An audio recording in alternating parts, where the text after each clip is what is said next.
Welcome to the Tech Sales Funnels podcast, where we dive deep and answer the ultimate question: how did you hack into tech sales? Each week, we bring you inspiring stories, proven strategies, and insider tips from top performers who've cracked the code to break into tech sales and thrive. Whether you're just starting out, making a career pivot, or ready to level up, this is your go-to space for actionable advice and real-world success stories. Let's crack the code together, because hacking into tech sales isn't just a dream, it's your next move. Now with your host, the founder of Tech Sales Funnels and the tech sales hacker himself, Dayvisson Dasilva. All right, welcome everyone to the Tech Sales Funnel podcast. Today I have a really special guest, Diego Martos. He's actually also from Brazil. So, hey, two Brazilians here on the call. We're going to be doing the podcast in English, but it's amazing. I'm super excited to hear about his career and his progression. Right now, he's a senior CSA, which is a cloud solution architect at Microsoft. And he's going to walk us through his journey, which is the goal of this podcast, and talk a little bit more about how he hacked into tech sales. So we're going to see how this conversation is going to go, but I'm going to bring him to the stage now, and let's get started. Hello, welcome, Diego. Hey, beleza. Happy to Hello. be here, Davidson. Thanks for inviting me to share my experience today. Yes, I'm super excited. I did interview one friend of mine, Brazilian as well, but he worked for Google, which was probably so far the most listened, I think, podcast. So Wow, I think interesting. the Brazilian power here it's gonna be Power, super loud. power to entire Americas. I know. Let's go. So um, I like to start at a high level. It's a very high level. Who Diego is. Let's forget about Microsoft. Forget about tech sales. Let's get like a little, a feeling of who you are as a person, and then we're gonna dive deep into the whole technology and how did you hack into tech sales. Then we're gonna take from there. So let's go ahead and can you introduce yourself, Diego, again, and a little bit more on the personal level. Sure, of course. So Diego Martos, go by the short last name. As many Brazilians, I have three last names, but you can find me as Diego Martos on internet. So born in the 80s, been in the States since 2008. Married, happily married, with my beautiful wife, Pamela, and two kids. Daniel is 6 and Helena 8 years old, so one of each, and a dog that is always here with us. I'm based in Texas, have been in Texas my whole career while here in the States, but started my career back in Brazil. Both our families still live there. We like to travel, and we definitely like to spend time outdoor when not working in front of my PC. Which is a good thing, right? Just Yeah, get out, always. go outdoors. Daniel, by the way, is the name of my dad and my brother. Everyone in my family has a D. I'm Hmm. Davidson, and that's cool. Yeah. So let me tell you one interesting Yeah, fact please. about it. My dad is called Francisco, Mm, right? And my dad is the third generation of Francisco on my father's side. So when it came the time that they discovered that they were expecting a son, my mom yeah. said, "We're gonna break that chain, man. You're not gonna be called Francisco." But interestingly, not by coincidence, my son is called Daniel, but it happens to be with D. But I don't think we really consciously decide like to pick a name for D, because my wife is Pamela and my daughter is Helena with the H. So there is Okay, no pattern there for that. okay. Yeah, So that was Diego Perez, Diego and Daniel. yeah, we broke the chain. Yeah, That's funny. That's funny. Wow, three generations, Francisco. yeah. Amazing. Is that a Brazilian thing? I don't know, but I always play the prank, like you guys would never know. Like my family named people after cities in California. Like my dad is San Francisco Oh, interesting. and I'm San Diego, but I don't know. Okay, When I go to the coffee shop, they still spell my name as Diago, Diago, not Diego. But come on, it's a famous city. Everybody should know about okay, it, but they don't. okay. Interesting. Francisco and Diego. Okay, awesome. That was amazing introduction. Now you have been tech forever, like technology, the technology world. Can you give us a like how does how did you actually start in technology? Like, let's go back in the days, college, Hmm. the beginning of your career. The first exposure probably was with video games.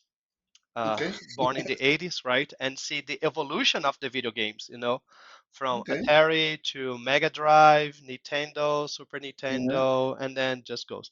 And then also with the PCs, we're the generation that was introduced to the first home computers, right? I If remember I don't that. recall, my first PC was a 286 model that used to do Oh, okay, the remember. hard drive, the flop disks replacements to install and video games and also the screensaver that would be like shuffling around the screen. So people that are not born in the 80s probably not know what Yeah, we're talking about here. you remember touching the mouse for the first time, like what is this Yeah, thing? like it's so weird. This is not gonna catch up. Yeah, and everything is now is touchless. So I still remember we've it. we finally got away from the mouse. Everything's touchscreen now. Yeah, Okay, no, that's okay. Wow, so that was long '80s. I'm also from the '80s, so yeah. I can So resonate. now fast forwarding a little bit. The decision to pursue the career beyond like just being like enthusiast for doing typing on the keyboard and getting like Word documents and being a generation that used to wait until midnight to pay like one pulse per connection to stay up late playing on internet web Yeah. forums and ICQ. I still remember my ICQ number, by the way. It's a 7 digits. And again, just dating myself a little bit, people that remembers the ICQ, you are a old generation, Yeah. set for extinction. You have to enter and type. Yeah, exactly. But the first time I came to the States actually was back in 1999 as an exchange student. And Mm. the host family, which I still am in touch after all that years, happens to be a person that has really big impact in my life. It helped me to learn English proficiently and also he was in the satellite industry. Remember when people used Mm. to print the maps to get directions and used to carry Yeah, the I'm a map printed quest, copies man. of yeah, Yeah, how exactly. people So survive without maps and I I mean, know. yes, like it's Yeah, crazy. but it has to be all printed hard copies, right? And we had to Yeah, carry those yeah. in the cars. But it so he actually worked with mapping terrains for the government, and I decided, man, I wanted to work with that. That's so cool, like image processing, satellite. I want to do telecommunications. So back in Mm, Brazil, after my high school exchange student program, I mm, was looking at those books for like. Which career should I choose? Which careers are paying mm, well? And telecommunication was offered in my hometown, Taubaté, São Paulo, in the country right. state. And I said, man, I just need to cross the street to go to the engineering campus. I can still live in my house, have my bed done, my food cooked, Yeah. prepared for me, my clothes washed. I would do telecommunication, and that's what I did. No brainer, no brainer. Yeah, no brainer. So that's how I got into the telecommunications engineering. Wow. So okay, so interesting. So one of my mentors kind of gave you that inspiration, and then you got excited about that.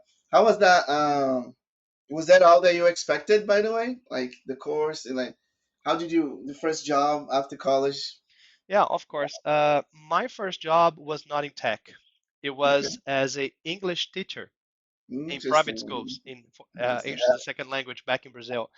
The idea was to continue my learnings and my fluency in English by not losing, by Mm, practicing in a more dynamic scenario. So teaching English, I thought it was a good way to make some extra money. When you're in college, everybody's broken. Want to get some extra money for parties and stuff. So okay. yeah, sounds like a good plan. And that's what I did for maybe almost 2 years back then. Oh, And I wow, was okay. still pursuing my telecommunication engineering, studying at night. But at that Mm, time, um, I participated in an internship okay. interview for engineering in a learning department, which was Mm. interesting because you had to be uh, enthusiast for technology, for learning cutting edge technology skills, and it was to transfer knowledge to companies in the wireless telecommunications, mobile wireless systems.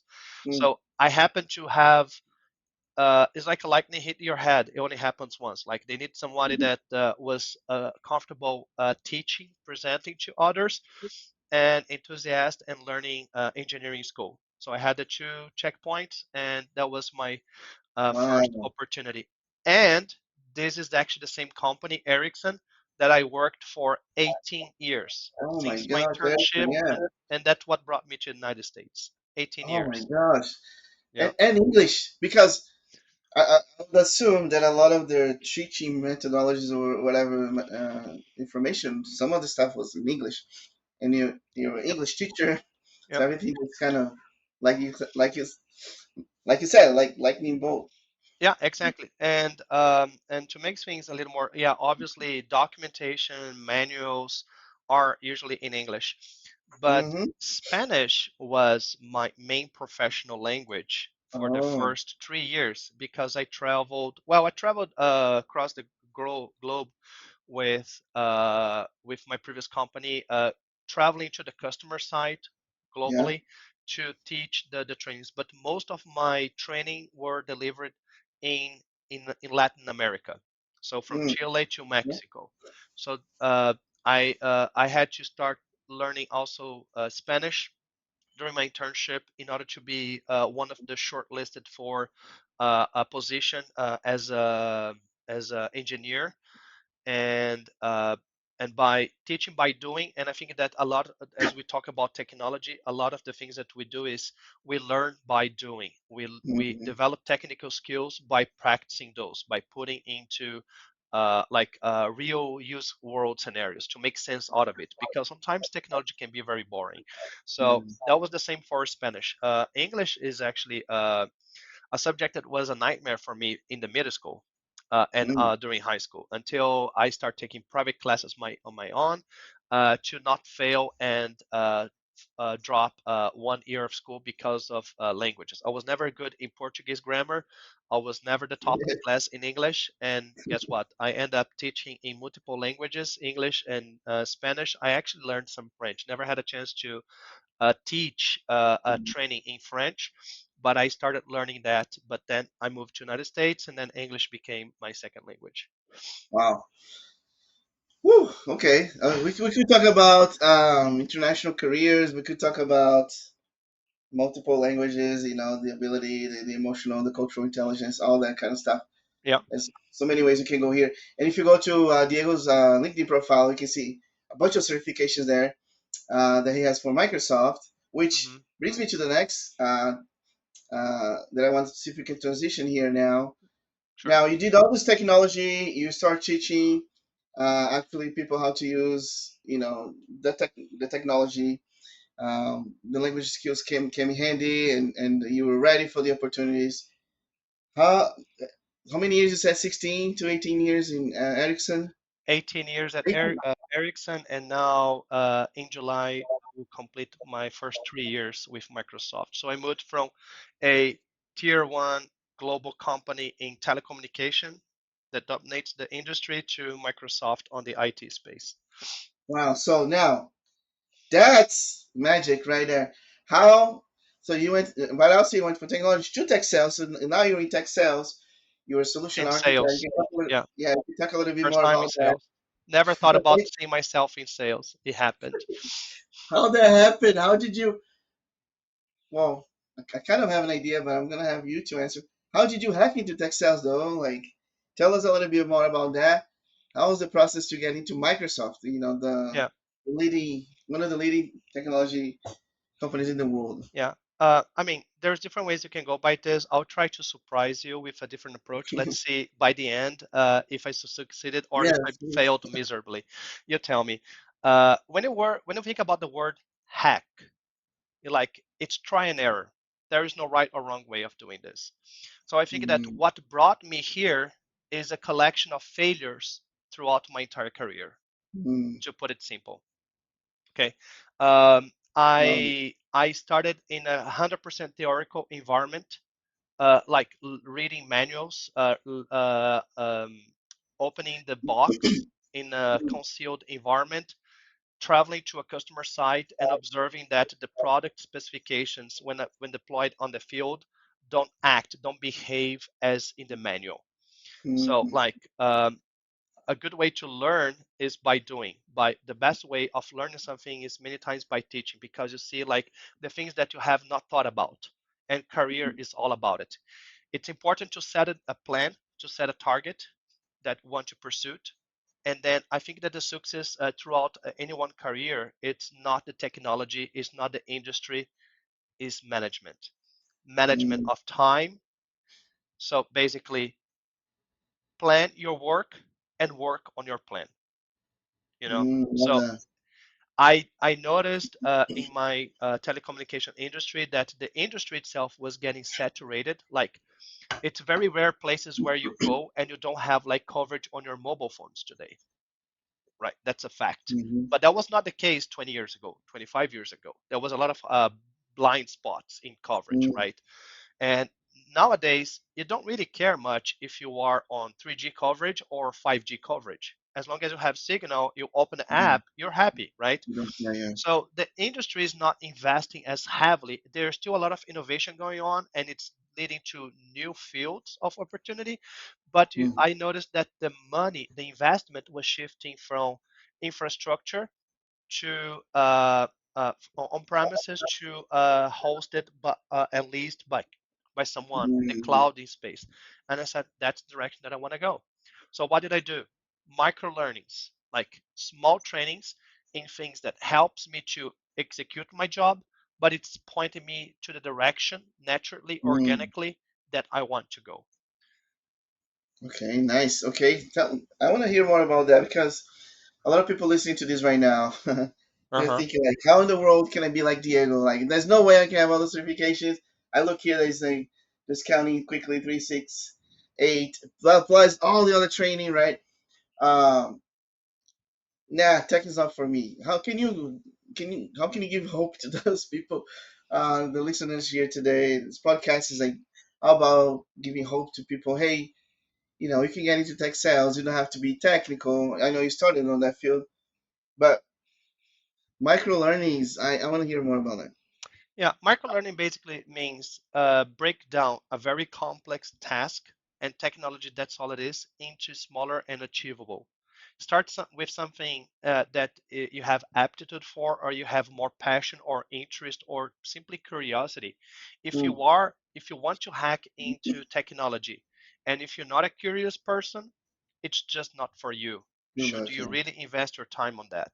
You know, Mm, because okay. there are a lot of opportunities to hack into technology roles, but if you don't have curiosity, if you don't have passion for it, you probably would spend better your time in a place where it gives you more rewards for the time that you have to invest. Because technology, it changes a lot, it innovates frequently, but Mhm, it's a challenge to keep up with. So it's something that you have to continuously do.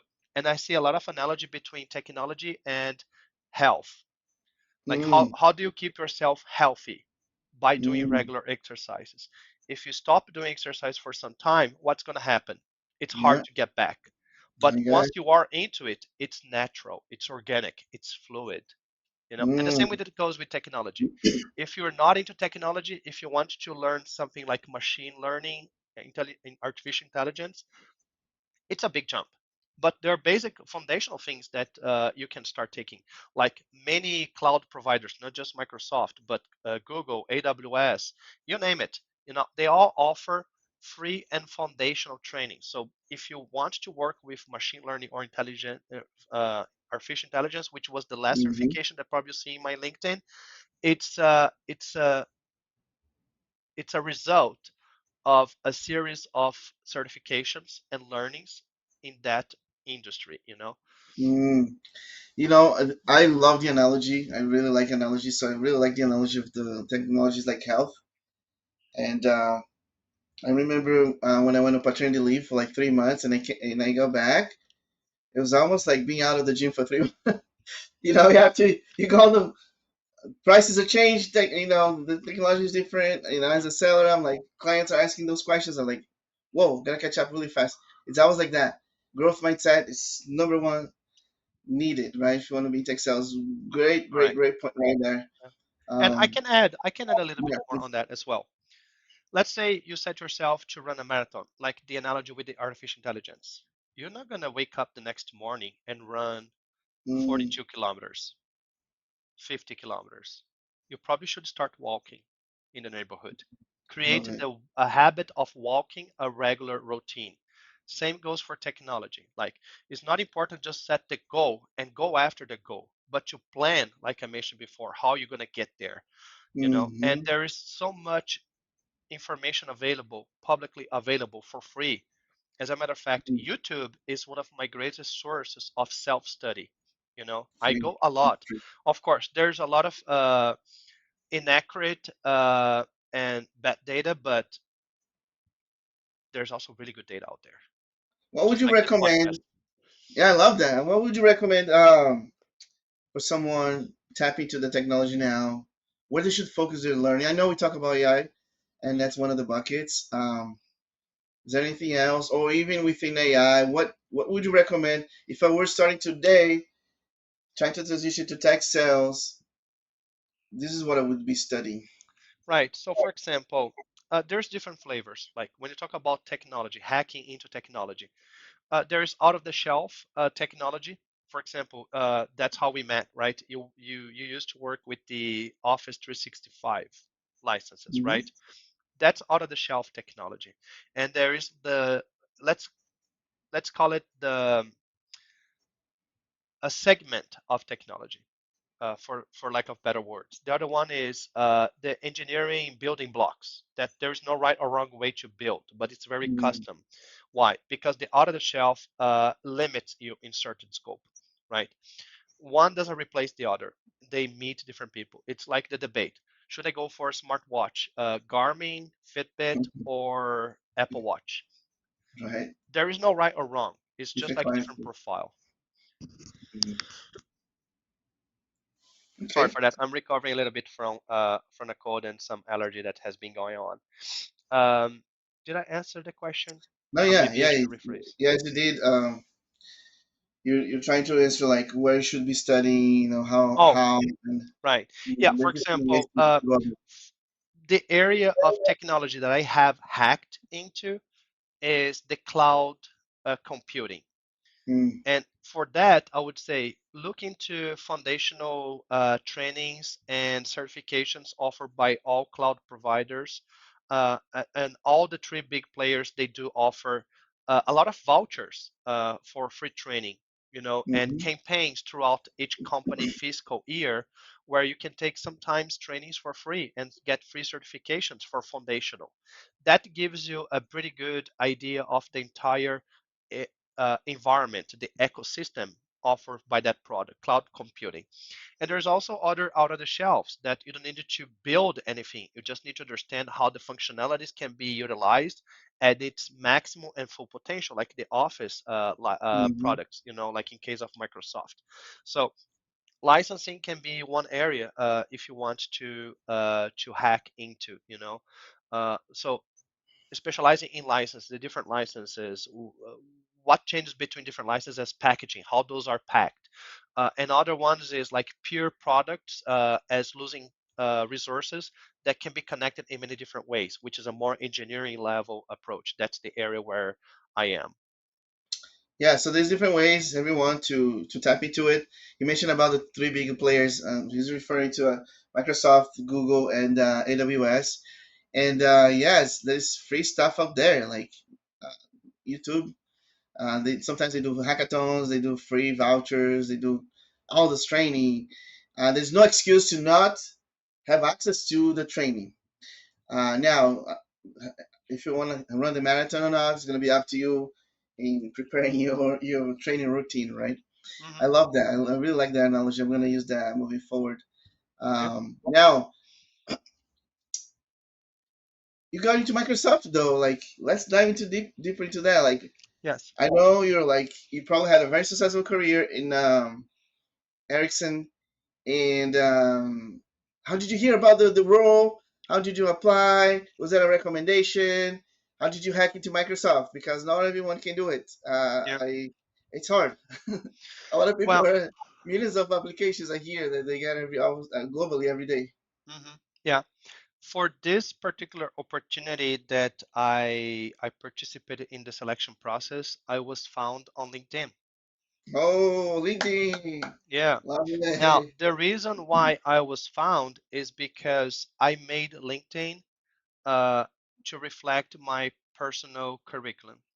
Like everything that I have in my Mm, resume that I would apply to a job career, I also reflect that. So actually, when you ooh, look at the main page of my LinkedIn, you see the 8 Microsoft certifications. But if you scroll yep. down to my profile page to the bottom of it, you will see that I have throughout my entire career collecting certifications as micro learnings that were parallel but foundational building blocks as Mm, foundational and baseline skills to take check, that check. first step for cloud computing.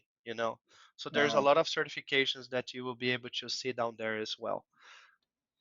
Wow. So let me repeat that because maybe he just dropped like a huge nugget here that I try to teach some of my clients when I coach, that you can literally turn your LinkedIn page in a SEO like on steroids to attract opportunities, recruiters, Yeah. and it was an inbound it was an Yeah. inbound opportunity. People came after him.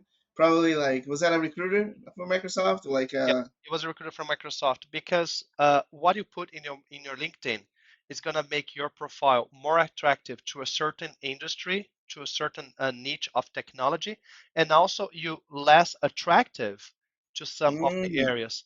So, for example, if you want to hack into technology job opportunities, a lot of human skills, experience, academic studies, achievements it's just pointing you naturally to different directions. So you have to align for whatever industry, for whatever career goals you have, your profile, your resume, your qualifications to match the job offer. So investigating what are the main requirements that a job offering is requesting as a competence, as experience. How are you reflecting that to be attractive?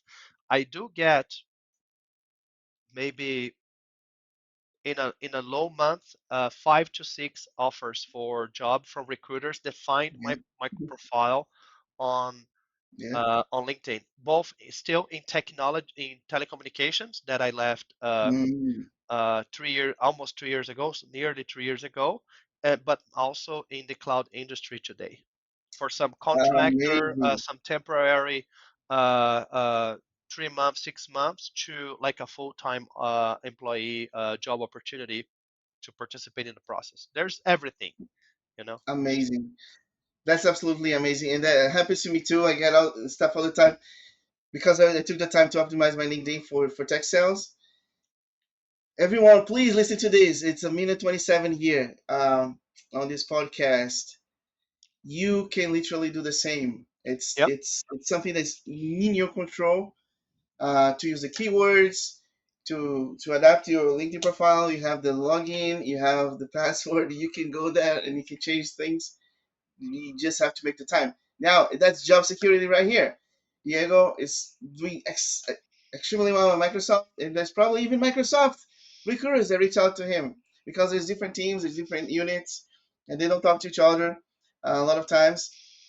And he has a pipeline of opportunities that he's just sitting on it, and he can just look at it and makes you feel good, and he's continually showing his value in the market. So Yeah, up to and if I can you. leave one last message, and I Huge. think we're getting to the end of this, is surround yourself by people that will help you to drive a growth mindset because you will always be the average of the people that you allow to be yourself surrounded by. So in the Mm, area that you are today, if you can't find that people that help you to move to the direction that you are, try to get in contact, ping people on LinkedIn, make contact to those people in that area Ask for one-on-ones. No is a given. You may get a yes. Let's meet as a bonus, you know. So I Mm, would say surround yourself by those that will help you to have a growth mindset in the direction that you're looking for. I love it, and I guarantee 100% that Diego's doing that because you can see his progression, how he manages his career, and it has been successful at Microsoft right now. It's not for everyone, but uh, as the things that he's teaching you here right now, it's something that everyone has the potential to do, right? You just have to make the time, and you have to plan, you have to have a strategy, and you have to execute. Yeah. Wow, And that's maybe one last thing, yeah, since yeah, please. you got me very excited. No, I The, love those conversations, and every time it's just different, the, and I the good totally like it. habits and the good things that you do in life reflect at work and the other way around. Mm, So if you want to change your career, make sure you're spending time to take care of yourself to mm, achieve a good life balance. Otherwise, you may get all the certifications, but you might be in a stressed out that once you get the job interview for the comp that you're looking for, if you don't have a good mental health mm, balance, you won't be able to to sell yourself in a job interview. You know, so if you want to hack into technology and change a career into technology, also make sure that you find some time to balance that out and take care of your health, take care of yourself. I A love good it. night's sleep, a good time planning, a good time management, and stick to the plan and be persistent, you know, and resilient to adapt along the way. Because like it's Mm, hacking to technology is hacking for life, you know, like you have to try and error, you have to experiment and find your way into there. The things that led me here won't keep me here forever, you know. mm. You have to be resilient. What a good message towards the end here, because a lot of times people think like, hey, I don't want to go into tech sales because that's too much for me, or I'm gonna waste away my life, or Hmm. uh, it's just too crazy hours, whatever. Like Diego here is very being very straightforward and telling everyone that's possible, it's doable, and in fact is needed in Yep. order for you to be successful. So it's like a must. Otherwise, you would not survive the pressure or the demands, right? Yeah. So it's like I like we call the big rocks, right? Put the big rocks first, take Hmm. care of your health, and then everything else kind of falls into place. Yes. The same here. I really like that. Is that a hack that you use, like in your personal life, that you were able to manage that? Like you gave some examples, but what's really like the everyone's different. What's the differential for you? We have a couple of more minutes. Sure. Okay. So, I can show you because it's Yes, right please. here. Oh It's my wow, bike. there you go. It's my bicycle. It's right there. It's right there. It's right Um, there. um, I try to take breaks. And for example, I'm in a sales today. So part of what I do is to excel in technology and be able to transfer the value for a customer during a customer meeting in engagement to identify the right opportunities. Mm, So to balance my technology investments when I'm sitting on my computer, I try to go outdoor and do some walk or some running, some jogging.